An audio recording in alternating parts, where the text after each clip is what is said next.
Saul Canelo Alvarez scores a convincing unanimous decision victory over Gennadiy Golovkin to settle the score. The rivalry is over. Of course, I'm going to give my thoughts on this fight, but before I do so, I just want to say that a bit of a caveat. The copy of this fight that I saw had that really annoying, weird format where it's super zoomed in, and at certain points of the fights, I could barely see the fighters. So there are also parts of rounds missing. So I just want to say that I was able to see most of the fight. If there is something in part of my assessment that you vehemently disagree with, just bear in mind that I may not have seen something. Physically, I may not have seen something. So just bear that in mind. But nevertheless, I'm going to give you my thoughts and my impressions of the performances in this fight as a whole. Also, I haven't watched anybody's videos on this fight.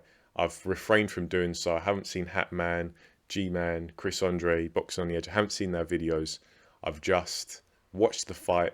The thoughts are fresh in my head, and I'm just going to give you my perceptions of what I saw. And so, to kick it off, I think that this was a well-deserved unanimous decision victory. I don't think you can make a case that Gennadiy Golovkin won this fight. I think the only real debate, if any, is going to be around how many rounds do you give Golovkin. Personally, I gave him 4 rounds, so my scorecard was 8-4 to Canelo Alvarez. I think it'd be unrealistic to give Golovkin anything more than four rounds. I gave him the first 2 rounds, so 1 and 2, and then I gave him, I think, rounds 8 or 9, and then another round after that, something like that. The first 2 rounds, 1 and 2, that I gave to Golovkin, I think that's pretty fair. The other rounds, I think those ones are debatable. If someone gave those rounds to Golovkin, I wouldn't grumble. I remember watching them, I'm thinking, you know, I just prefer the work that Golovkin's doing here, but if you prefer the work of Canelo, I can't hold that against you. I think that's perfectly valid. So if you had a scorecard that ranged from 11 rounds to 1 in favour of Canelo, 10 rounds to 2, 9 to 3, or 8 to 4 like I did, I think that's fair. Anything more than that, no, I think that's unreasonable. Likewise, if you had Canelo winning all 12. Maybe you guys had Canelo winning all 12. I don't know. Personally, I didn't. And I think that might be a little bit harsh on Golovkin because I think he did have some success, mostly early and partially late. He had some flashes late. But this was very much a Canelo Alvarez victory and a very, very well-earned one. But I'm going to get into the fight a bit more as we go along because I feel like I was correct in my assessment when I said in my pre-fight video, which is still up, you can go and check it out, that I felt like this fight would fall into a similar pattern as the second fight, where it's Golovkin not trying to take too many risks, just looking to maintain distance, keep the jab out there, and use that to time and disrupt Canelo Alvarez, and then see what he can get off of there. Like really prioritizing the jab. And if an opportunity arises, if he creates an opportunity to land something bigger on Canelo Alvarez, he'd take it. But for the most part, he'd try and stay out the way and mitigate any risk.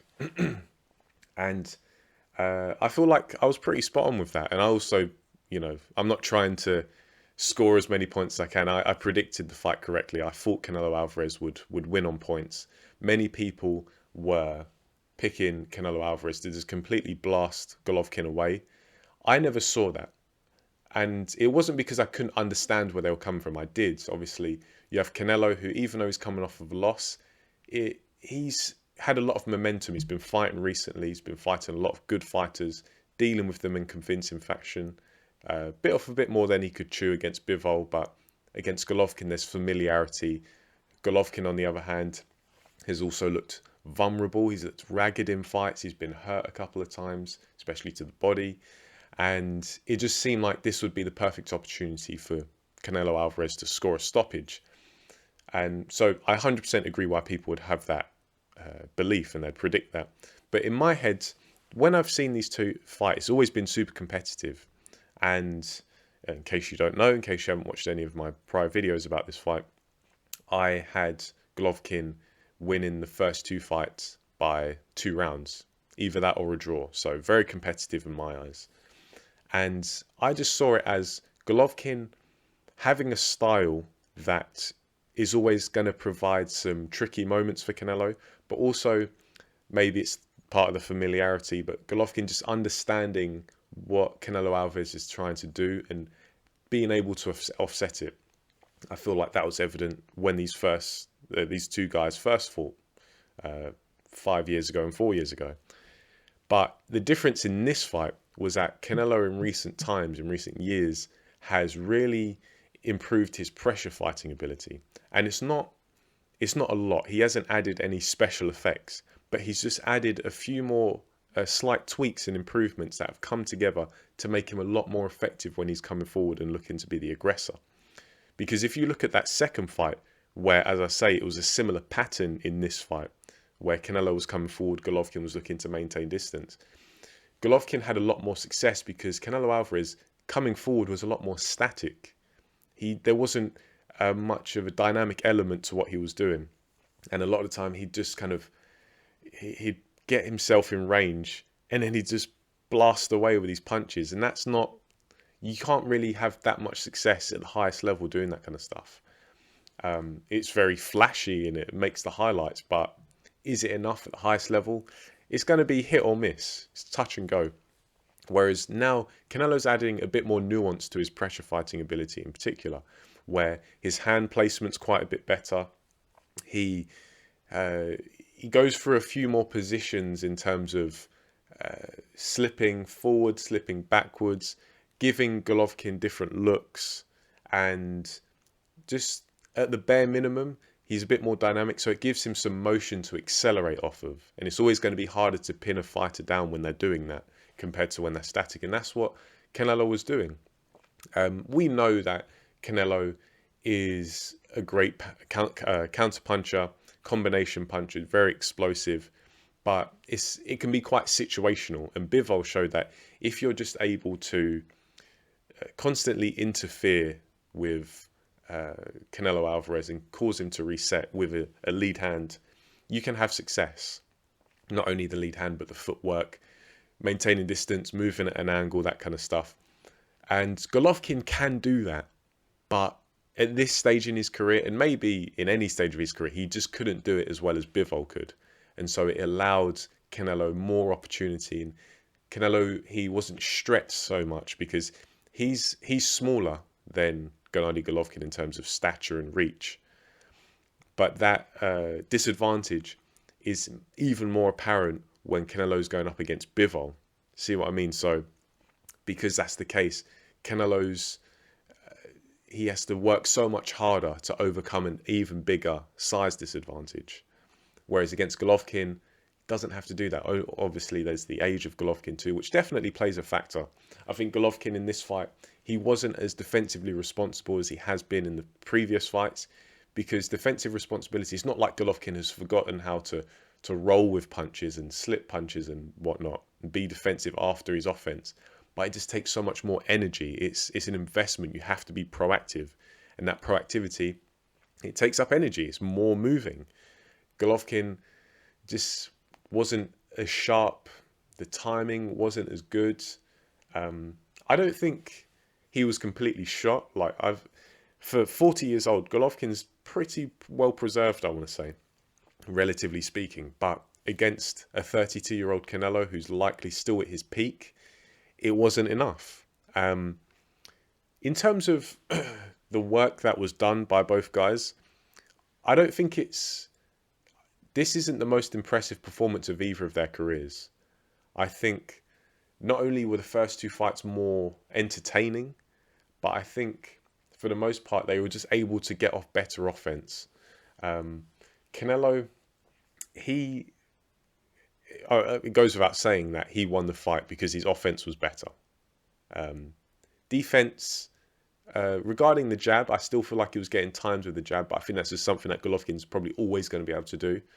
And even then, it did get to the middle rounds, and the jab from Golovkin was less effective. And you have to give credit to Canelo Alvarez, because he started to make Golovkin gun shy because the counters were just so sharp. But Golovkin, he's still in parts able to roll with a shot, and it still hits him, but he just nullifies some of the damage by rolling away. Is it still a scoring shot? Yeah, it lands with the knuckle part of the glove. It lands on a valid target, but it's not damaging, you know. So yeah, you can see a punch, but it's not inflicting as much damage. But just to touch on the punch technique of Canelo, I think a lot of people they see the speed and the power of Canelo punches and the intention, but sometimes Canelo does have a tendency to slap with his punches, and slapping, that's not a clean punch, so you can't score it as such. And I feel like there was a fair bit of that in this fight, just where Golovkin's pulling away, and sometimes Canelo would follow up as Golovkin's pulling away. He'd throw a right hook to the body or a left hook to the head, but he's overextending and he's reaching, and it ends up being a slap. You can't score that. So if some of you guys have it 12-0 to Canelo or something like that, like you think Canelo completely dominated this fight, I was watching the punches and I was like, I can't score these because they're slaps. They're landing with the fingers, they're landing with the palm. It doesn't count. But people are probably going to call me like a Golovkin fanboy, but that's just my objective view of it. I still think Canelo won this fight and won it convincingly, but I think it's more my issues with the commentary. The commentary I thought was very biased. There was, like, whenever Canelo would even land a punch that was partially blocked, the commentary would just cream in their pants. But then there was one of the later rounds where Golovkin landed a pretty nice catch and counter left hook. And it didn't hurt Canelo or anything, but it landed clean and Canelo certainly felt it. And they didn't give him any credit. And it's just, you could certainly see who the house fighter was. I know they're both DAZN fighters, but you could see that the emphasis was on Canelo and what he was doing. So yeah, I had a little bit of an issue with that. The scorecards I didn't have an issue with at all. Dave Moretti's scorecard 116 to 112 to Canelo. That's what I had, so I don't have an issue. David Sutherland and Steve Weisfeld had it a bit closer at 115 to 113. I can understand that too. So yeah, I'm more than happy with the scorecards. It was it was a good decision. You can't argue with it, I don't think. But just from a technical point of view, I don't think it was the best performance by either man. Maybe it was some of the familiarity, maybe it nullifies it a bit. The way Canelo addressed this fight in terms of the way he was moving, the punches he was throwing. Now, obviously, he's the same fighter. There's not going to be much difference between his fights, but the way he addressed it and some of what I saw was quite reminiscent of his fight with Dmitry Bivol. But obviously, Dmitry Bivol enjoys a few more advantages over Canelo Alvarez than Gennadiy Golovkin does. And it didn't count for as much against Bivol, whereas against Golovkin, it did. So it's interesting because Canelo is a great fighter. He's an elite level fighter. If you have him as pound for pound number one, fair enough. I can't argue with that because in terms of achievement, in terms of resume, he is special. But when I look at Canelo Alvarez from a technical point of view, I still see that there's a lot to improve on. He doesn't, when I think of a great boxer, a great technical and intelligent fighter, Canelo Alvarez isn't the first fighter that comes to mind. Is he up there as one of them? Yeah, I think it's fair to say he is, because he's not a dumb fighter. He's not a stupid fighter who just has a big punch. That's far from it. But I think with Canelo, he is probably still on a learning curve where he's still understanding some of the principles of boxing. In terms of, you have some fighters who they understand particular movements and almost like tricks. And you have other fighters who they see things from a technical, principle-based perspective, and they're a bit more formless. They're a bit more adaptable.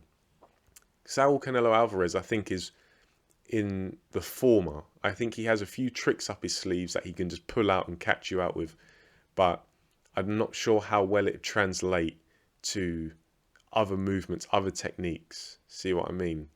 Maybe I'm talking complete nonsense, but I feel like someone like a Floyd Mayweather or a Terence Crawford or a Vasyl Lomachenko or someone like that, they have a real good understanding of the principles and they employ those. Whereas Canelo Alvarez, he just has like a selection of tricks that he can pull out, some movements that he can use to catch you out. But can he keep using them? That's the thing.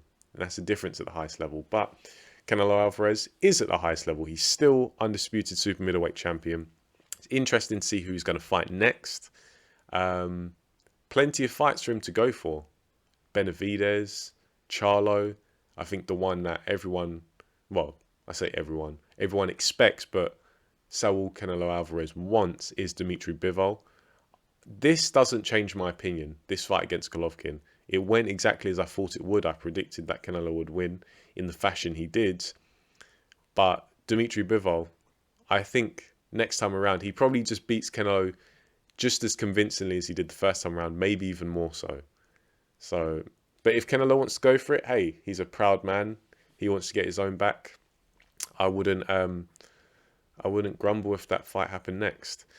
Golovkin, on the other hand, 40 years old, fought for the first time at 168, is still unified champion at 160. Does he really want to go back down?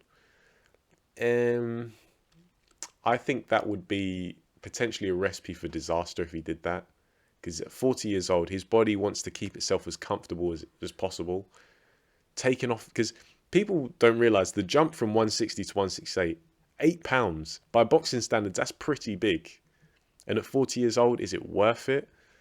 I don't know. So if Golovkin retired, I'd say, you know what, I get it. 2-time unified middleweight champion, was a long reigning middleweight champion, had a crack at undisputed super middleweight championship. Is there anything left other than winning the undisputed middleweight championship or super middle? I don't really think so. So if he calls it a day, I get it. If he carries on, I get it. You know, I think Golovkin, for a 40-year-old, he doesn't look too bad. He's relatively well preserved. You know, you can see he's 40 years old, but compared to other 40-year-old fighters, he's not doing too bad. But anything else I want to touch on with this fight? I don't think so.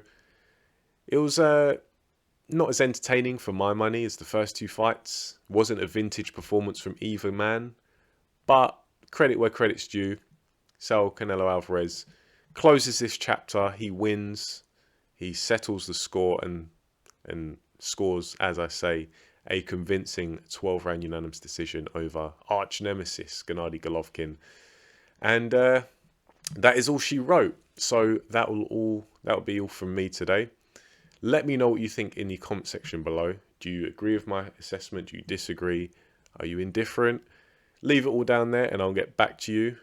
And maybe if I can catch a bit more of this fight, like a better copy, I can go back a bit more into the technique, because I understand this wasn't the most technical review. But maybe I'll revisit it. Maybe not. I'll see what happens. But until then, thank you for watching, people. And I'll catch you in the next video.